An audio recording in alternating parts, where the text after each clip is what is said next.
Hello everybody, this is ManuS and welcome back to another Eternal review video. Today in part 4 we're gonna continue with the Primal faction, so let's dive right in. First off, we have Cloud Snake Hatchling that has been moved to set 2 from set 0. That is basically what it always was. It is mostly like a evasive one drop that helps you enable Spark, but in Constructed I think it's just usually not good enough that you want to put this in your deck.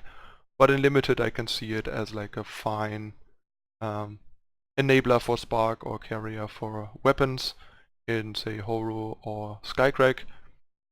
Partially also because as a 1-2 it can still later hold down some other one attack flyers, making it not completely useless in the late game. And if you can like buff it up, it can present a reasonable threat in the air, or at least stall out multiple opposing flyers. So nothing too exciting in draft, but can be a decent filler in a more aggressive deck with a lot of Spark stuff, for example. And yeah, Constructed usually won't be good enough. Next we have Hearty Stranger. Finally another one-drop Stranger, which is really nice. So basically in Constructed this is really nice in a Stranger-centric deck, because now we have 8 Stranger 1-drops, and the fact that it's a 1-2 for 1 that gives all your other Strangers +0/+1 makes it actually one of the better, more impactful Strangers, and the fact that there are so many Strangers later that buff up this guy also makes it an above average 2-drop in a Stranger deck, because there's all these pump effects and evasion and stuff that make this 1-drop really pull its weight later in the game. I mean, keep in mind, a lot of the later Strangers are also only like 2-2 base stats, so 1-1 base stats is much much better than it looks in the Stranger decks, because all the Strangers have fairly small base stats, usually between 1-1 and 3-3, because they have so much buffing going on that their base stats cannot be too high, otherwise they get too big, too powerful too quickly. So yeah, and in Limited it's kind of the same. If you have a Stranger heavy deck, this guy is probably going to be pretty good, otherwise he's going to be unplayable, because he is just a 1-power 1-2, which is even worse than Cloud Snake Hatchling. Next we have Snowcrust Yeti. This is a really great card for Constructed. Basically an awesome new 1-drop Constructed staple. The Aegis can be very relevant, especially if he gets a bunch of Warcry triggers or relic or weapons put on it, and even without all this, against removal heavy decks like spell heavy decks that don't have that many blockers, and you having some ways to remove blockers, the Aegis is gonna be very annoying and makes it so much harder for the opponent to stop this guy. Just overall a great card. In Limited it's less good, I think, because 1-drops in general are less good in Limited, but if you go down like the pretty aggressive Skycrack route, this is gonna be a premium 1-drop in your aggressive Skycrack draft deck. Next we have Weather the Storm. In Constructed, clearly unplayable. In Limited it might be an okay filler depending on the deck, since +4 health and costing only 1 as a fast spell is fairly versatile and makes you survive a lot of stuff, but the fact that it doesn't buff the attack in any way makes it less helpful, because a lot of the time the opponent will block in ways that the units wouldn't trade otherwise, so this is kind of an inflexible combo trick, but can sometimes be okay as a filler, I guess, in Limited. Next we have Cloud Snake Breeder. The card on the surface seemed really good for Constructed. There are 2 problems though in Constructed. First of all, there's not a lot of good Primal 1-drops to enable this, and if your 1-drop isn't Primal, you basically need, say in Skycrack, you need a Seed of Fury to play like a Fire 1-drop into Cloud Snake Breeder on turn 2, otherwise it's just not possible. So there are not that many scenarios where you can actually go 1-drop into Breeder on turn 2, and if you don't play Breeder on turn 2, it's much worse. Like on 2, putting 2 bodies into play with combined stats of 3-3 is pretty good, but any turn later it becomes much less impressive, especially in the case of Breeder, because the stats are split and the ground guy is a 2-1, which makes it pretty weak, and the flyer is 1-2, not 2-1. Like if the flyer would be 2-1 and the ground guy would be 1-2, it would be much better, would make much more sense. But yeah, since it puts a Cloud Snake Hatchling in play, which is an existing card, it kind of had to be this way, but I would have liked this to be a 1-2 and a 2-1 flyer. Then it would have been much more worth the effort, and also much more fine if you don't enable this on 2 but enable it like say on turn 3 plus like a torch or permafrost or something else for another 1-drop. Something like that, because then the body has more impact still. This way the impact of the card drops off very quickly. But yeah, the card still has some potential and is interesting in like say a hyper-aggressive Skycrack rally deck, for example, and maybe like in the future there will be more uses for it. But right now the card falls a little short of making too big of a splash in Constructed. But yeah, I think in Limited it's much better. The 2-for-1 in a 2-drop is really good. The 2-1 still trades with a lot of 2-drops, and the 1-2 flyer is not irrelevant, and it's also much less bad if you play this guy enabled later rather than on turn 2, which is not gonna gonna happen even less in Limited, both for the cost restrictions and because there's a lot less playable 1-drops in Limited that you want in your deck usually. Next we have Dragon Breath. This card is mostly a limited card, but might even have some implications in Constructed, because Primal is limited in its removal options, but has some big guys, so having cheap ways to have kind of semi-unrestricted removal that can kill big stuff with like some of your own big units is pretty nice. The fact that you have to exhaust your big guys for it is problematic, but there's also some mentor synergies. Like this is pretty decent on like the 5-drop 4-6 that gives you a 5-5 Carnosaur if you mentor it potentially and stuff like that. So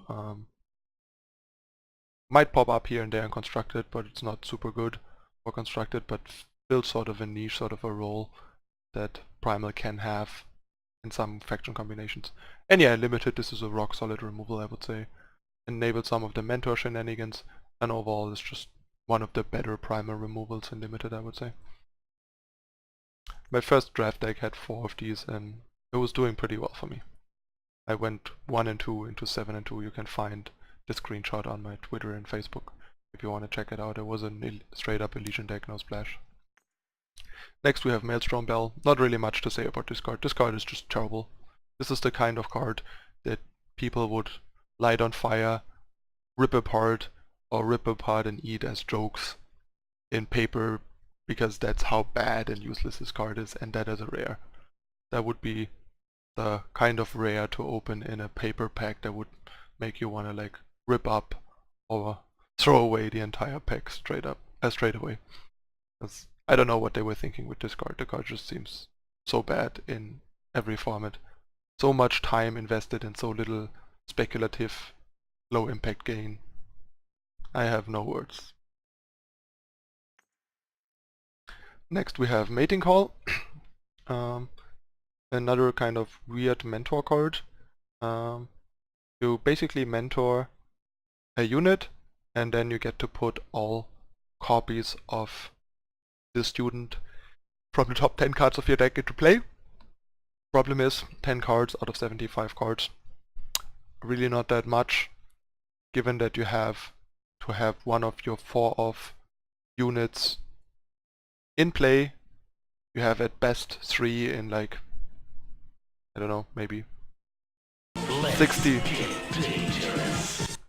Somebody followed, and apparently even though I'm on a different scene, the follow sound still plays, which is awkward. Sorry for that.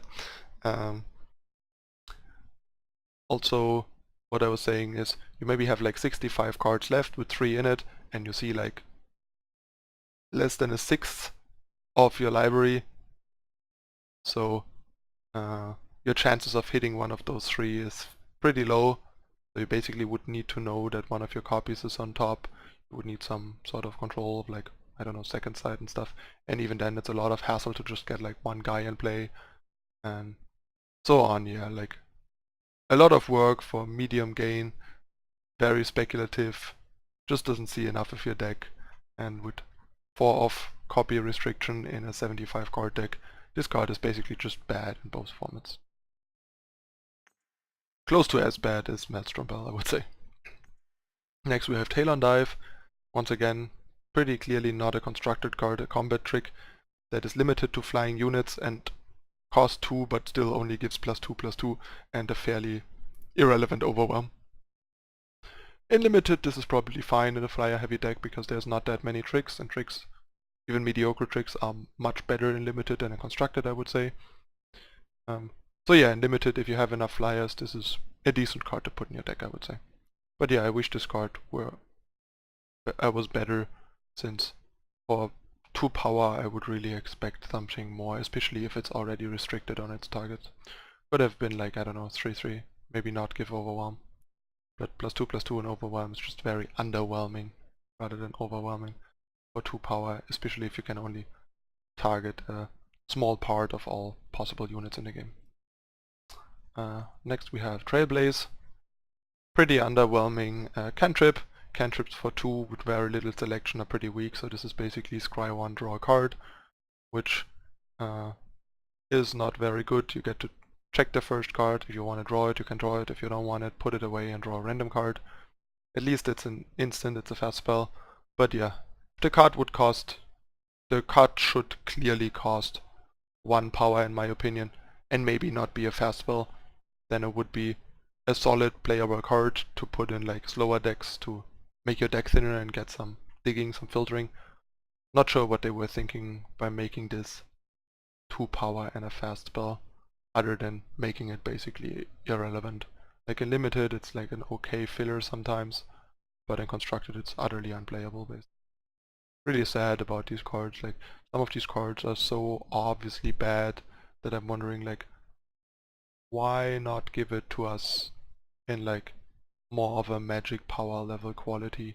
Like other cards are so much better, and like, I mean, even in magic, like 1 power, like 1 mana, scry 1, draw a card as a sorcery would only be like good in standard in constructed. It would likely not even make a splash in like modern, for example, because it's too weak. But yeah, I think making this half the cost and a spell rather than a fast spell would have made it an interesting constructed card that not too powerful, doesn't give too much cantripping and card selection power, but a very moderate amount to make the 75 cards a bit more controllable, or build around type stuff and combo type stuff. Yeah, otherwise this card makes me kinda sad that they are sometimes so tame, their power level choices on some cards. Well, next we have Yeti Snow Trucker. Even in like a more Yeti centric deck and constructed, I mentioned about this already in like a spoiler dump review. The Reckless on a non-evasive small 2-drop is just too much of a downside. It's especially in Primal, where you usually won't have the resources and options to keep the path clear for this without any good removal or combat tricks to clear the path, and then this pseudo 3/2 2-drop with Reckless quickly becomes a dead 2/2 Reckless guy, because the fact that it doesn't have actual 3 attack matters quickly when recklessly attacking into X3s, and also yeah, makes it usually just run itself to death very quickly, which is also why I'm not very impressed by it in limited. I can see that it's kind of a decent enabler for Spark, but yeah, once again, I don't see why this has to have Reckless. A 2/2 for 2 that has this like added ability of dealing a damage to the enemy's face would have been a very reasonable, solid limited 2-drop, and not even that good or interesting in constructed, even as a Yeti, while the Reckless makes it kind of bad in both formats in my opinion. Another case of Trailblaze, basically. Overly weakened, overly downside heavy for no apparent reason. There's like clearly straight up better versions of a similar card in various cases that are not even good enough for constructed. And this makes it like hardly good enough for limited. Next we have Cloud Snake Carrier. Not a whole lot else to say about this card other than what I already said. Card is a premium 3-drop in constructed and also in limited. Right now I'm trying to figure out what to do with it in constructed actually, since it turned out that like the way Skycrack Aggro turned out right now, this card doesn't really have a place in it, I think. First of all because the double primer is restricting in a mostly fire heavy deck with Flame Blast that wants triple fire. So playing like a double blue unit on turn 3 reliably can kind of tear the influence development in 2 directions and unnecessarily make it worth, and the ability is not as reliable as I would like it to be, partially due to silences and removal, and also that sometimes when it lives it still doesn't matter as much because the impact mostly gets noticeable if you get to kill bigger stuff, but if there's nothing that you need to kill or can kill at the moment, even with the buff, then the buff sort of loses a lot of value because dealing an extra damage to face occasionally makes this sort of like, I don't know, a 3.5 3 flyer, which is nice, but not as good as it looks.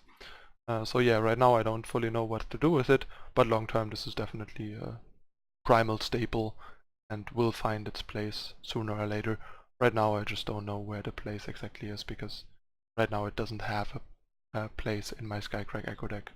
I initially was pretty hyped about the guy, but eventually cut it for other options. You will see once my Skycrack deck tech will be released when I'm done with testing the deck. And yeah, limited, just great. 3 power, 3/3 flyer with added benefits, awesome. Next we have Cobalt Ring, another super slow ring. Once again, I think the investment of 3 power and then another 3 power for each activation just to loot, to draw a card and discard a card. Usually not good enough in limited, and in constructed we don't even need to talk about this. Another Yeti, fairly underwhelming one. In constructed, basically not good enough.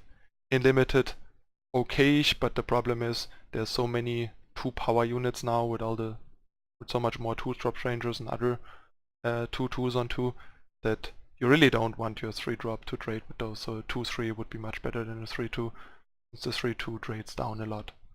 And aggressively trying to spark this is also not worth it, but if you don't get the spark trigger, this guy is also not worth it, because then it's basically a 2-drop at the cost of a 3-drop. So yeah, it's kind of an okay limited filler sometimes. Not great though. Talking of 2/3s for 3, while this is kind of better than the Yeti, it's also not better than the Yeti, partially because it doesn't have the potential to at least do something else, and a 2/3 for 3 is basically a 2-drop that costs 50% extra. So, nope. Icebow? Icebow is really interesting. I initially missed the fact, because this wording keeps confusing me sometimes, that enemy is not the same as enemy player, so this also can target units. So first of all, this is really interesting, constructed to immediately enable infiltrate stuff, especially say turn 2 Less Ray Ranger, turn 3 Icebow on it, attack for 5 is one of the most impressive and powerful lines with it, while also turning on the 3-drop infiltrate of cards like Skyward Beastcaller, which is really nice, but there's also nice synergy with deadly units, since you can put this on a deadly unit, ping an enemy unit, and since the damage is coming from the wielder, not from the Icebow, the damage will be deadly and therefore kill the unit. So much more interesting for constructed than it might seem at first glance. And yeah, in limited, kind of the same. The deadly interaction comes up even more there, especially with time or shadow, and the infiltrate also is pretty neat when paired with shadow for the same reasons as in constructed, basically. So all in all, a really interesting tool for both formats. Next we have Mindlink Discard. Is super weird and also super bad, I think. It's another 3 power relic that doesn't do anything. and when you transform an enemy card not in that deck, draw a copy of the new card. So not even quite sure how this works. I think if I get this wording correctly, that means basically say if you Rain of Frogs one of their cards, you draw a copy of the Destiny Frog. So it means you get a free Destiny Frog and draw a card.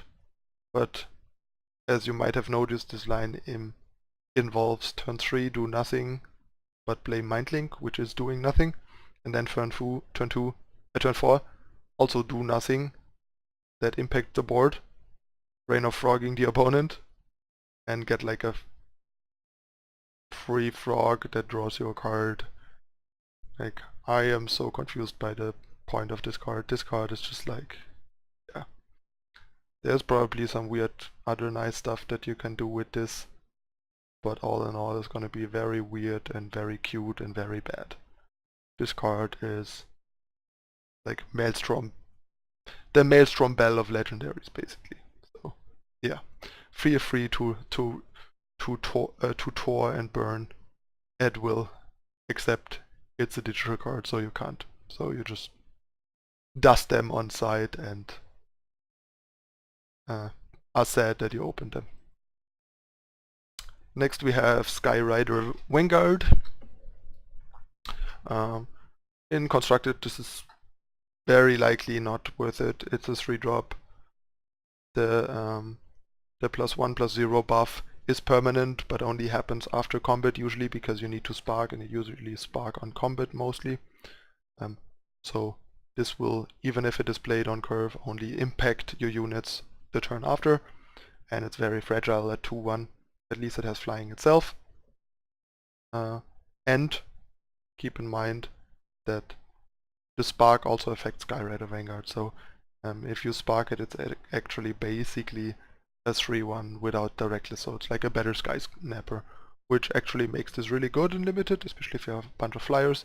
But in Constructed I don't think it's gonna be good enough, especially with the 1 health. There's too much stuff that punishes you.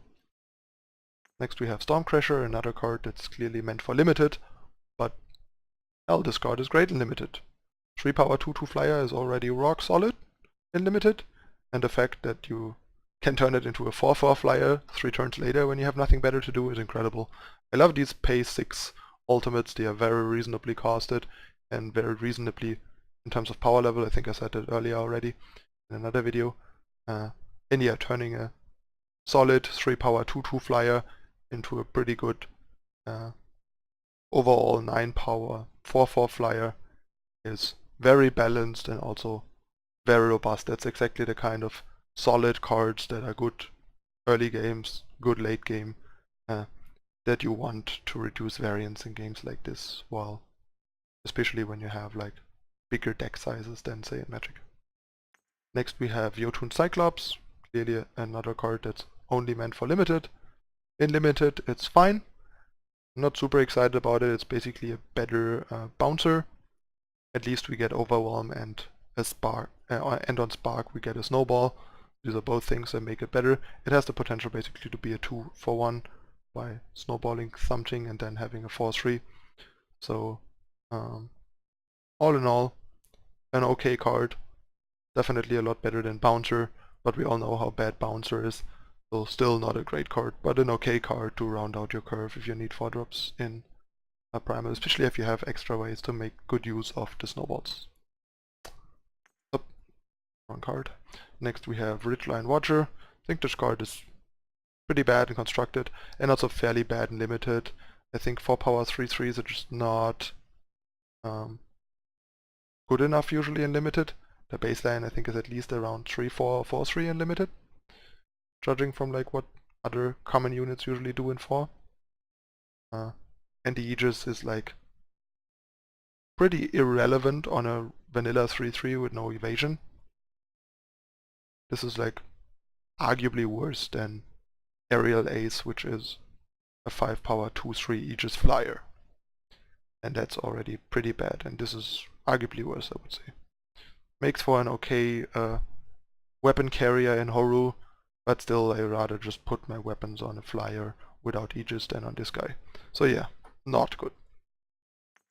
Next we have Serpent Mound, clearly unplayable constructed, even not very good in limited, since the problem is an X1 flyer for 4 is something very aggressive and only really good in an aggressive deck. But in an aggressive deck you also don't want to exhaust your biggest attack unit for one turn and skip an attack on it to turn the Serpent Mound into a threat to begin with. And then there's still the thing that it's still an X1, so it dies to literally everything and trades with literally everything. So all in all, the decks that want it don't want it because of how it works, and the decks that are not bothered by how it works don't want it, like stat and direction wise basically. Pretty meh card. Would basically try and avoid putting it in my limited deck unless I have to. Next we have Skyward Seer. Talked about this in another spoiler review earlier already. All in all, the card is actually really sweet and really interesting. The problem is that a 1/3 for 4 is a little low impact. I wish it might be a little bigger, like a 1/4, for example, to be a bit more resilient against like 1 to 3 drops and block a bit better, to make the body a little more impactful, because a 1/3 body is on the border of being impactful, so this way it mostly stops 1 drops and some 2 drops in constructed, and even in limited most 1 and 2 drops, but not more. The tutor effect is really nice and interesting, especially in constructed. The problem is that decks that want slow tutor effects are usually decks that are kind of bad at spark, so this is a bit of a problem. It makes me a bit sad about this card, which is why I haven't come up with a use for the card yet, what to do with it. But in a vacuum, in theory, the card is kind of powerful and kind of interesting, kind of nice. But yeah, don't know what to do with it yet. And in limited, it's pretty great because it's easier to enable the spark in decks where it's good and have some top-end flyer to fetch and stuff. So in limited, it's also really great. Next we have Torgop Icecap Trader. Finally, a good constructed level 4-drop in Primal. 4/5 for 4 is pretty solid. Not great, but solid. It kind of matches up fine to good against most 4-drops that aren't Titan. And every time it hits the enemy player, you get to loot, draw a card, and then discard a card of your choice. And once you hit 15 or more cards in your void, it actually turns into a 7/8, making it also scale reasonably in the late game. Like at some point it will be like stalled out, and at some point after that it can like come back online and potentially threaten again and be impactful. So this is always a nice thing to have on a card. And the fact that you get to bin cards is also particularly helpful in Primal, especially with say Felon to Haunting Scream or Grasping at Shadow stuff and some other synergies. So this is nice. And in horror you can discard your privilege of rank, for example. And yeah, limited, this is clearly a great 4-drop and a snap pick most of the time when you're in Primal. Next we have Pearlescent Drake. This is kind of an interesting card. Like a 6 power flyer for 5 is actually a pretty good deal. The spark should usually be not that hard to enable for a 5-drop in a deck that wants this type of card. And then we basically have a 5 power 6/7 flyer.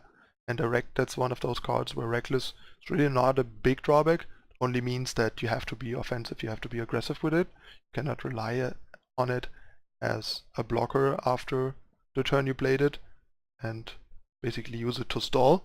But other than that, the Reckless is not a big deal. So the Reckless is sort of the same as if it would read cannot block, more or less. Unlike at the 2-drop, for example, where it's mostly just giving the unit a half-life and means 2 or 3 turns the latest after you played it, it's just gonna run itself to death on some bigger unit. Well, this is not the case here. Yeah, I really like this card, I just don't really know once again what to do with it. Like power level wise and cost to stat ratio and evasion and everything is all right. It's all pretty nice, pretty powerful and well rounded, but yeah, not sure what to do with it right now, and what deck could want an aggressive 6/7 5-drop flyer, but if there ever is one, this is a premium 5-drop for a deck like this. And yeah, limited is obviously a bomb. Or not a bomb, but a really good pick. Like a premium card. Next we have Skywalker Constructor. Once again, not really a constructed card. 5 power, 3/2 flyer that mentors to give flying. A bit slow and low impact. Flying is not that important in constructed. But yeah, in limited I would say this is a pretty solid card. Basically being 2 flyers in 1, even though the 3/2 for 5 is a little like weak and the mentoring costs you extra time and makes you vulnerable, but getting 2 evasive units in 1 turn is a pretty big deal if you can take the tempo swing from the mentor. If your deck is defensive enough or aggressive enough, this card's gonna be really good. If your deck is somewhere in the middle, it might cost you too much time when you're on defense against more aggressive decks, that this could be a bit problematic. Next we have Swindle, another kind of conservatively designed card. The problem is decks that want to draw 3 cards for 5 power, once again, are usually not that great at sparking.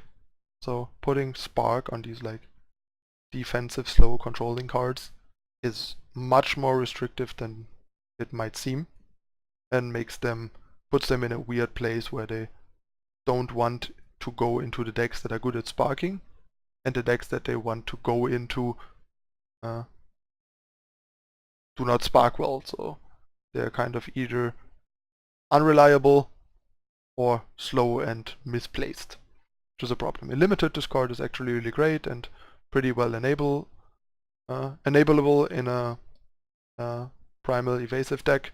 I think I had one in my first 7/2, in my first draft that I went 7/2 in, my Legion deck, and it was pretty good.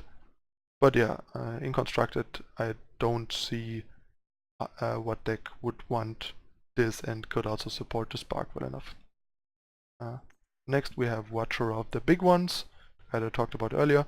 A really great 5-drop, pretty good stats, good blocker, decent attacker, good power to cost ratio, and when Watcher of the Big Ones becomes a student, you get a 5/5 5/5 ready Carnosaur. So this basically is a free mentor target that generates card advantage if you mentor it. So really great stuff. Once I have 4 of these and the other cards that are missing, I would probably try and brew some horror mid-range deck with this card among others. Like imagine this into Nostrix, for example. Next we have Boltcraft of Salmon. Oh yeah, obviously limited bomb. Like not premium card, bomb. This plus a couple of mentor cards will easily win you the game on its own. Next we have Boltcraft of Salmon. Not a constructed card, 2 6/6 drops with conditional effect like this are usually not constructed playable, but in limited this might be decent. It stalls the board fairly well, and if you have enough spells to make use of the +2 spell damage, this could be interesting in a limited deck. Cerso's Meddling, terrible card in constructed, still a pretty bad card in limited I think, since Polymorph is only decent, and twice the cost to make it a fast spell and give them a 2/2 pick instead of a 1/1 frog doesn't really help much. I discussed this in a spoiler review. The card is once again a case of overcosted and underpowered. But yeah, sometimes you want to put it in your deck to answer some bombs that your deck is weak to answering, but you're gonna be really sad about putting it in your deck. Next we have Snuggle Urine. I think stun and spark is a weird combination because, like I said, you usually spark through attacking, and you usually want to stun pre-combat to stun an opposing big blocker to get a better attack, which makes this really awkward. And 2 power more for 3 health and a worse stun the Gerald's Frostkin makes this a lot worse than Gerald's Frostkin. I'm a bit sad about this card. I guess it can be an okay filler in Limited, but I'm not excited about it just because of how awkward the post-combat stun usually is. You have to basically have, like, I don't know, a Stormcaller, for example, to ping the opponent, and then you can Yodun pre-combat, but there's not a lot of good ways to reliably spark pre-combat to make this good enough. Next we have Lumbering Ruin. So basically this only gets to block every other turn, and also if it blocks it cannot deal damage, so basically goes like block, gets stunned before it deals damage, so it doesn't deal damage because it's stunned, and then it's like depleted the next turn because it got stunned on your on the enemy turn, and will take a whole turn cycle to be ready again.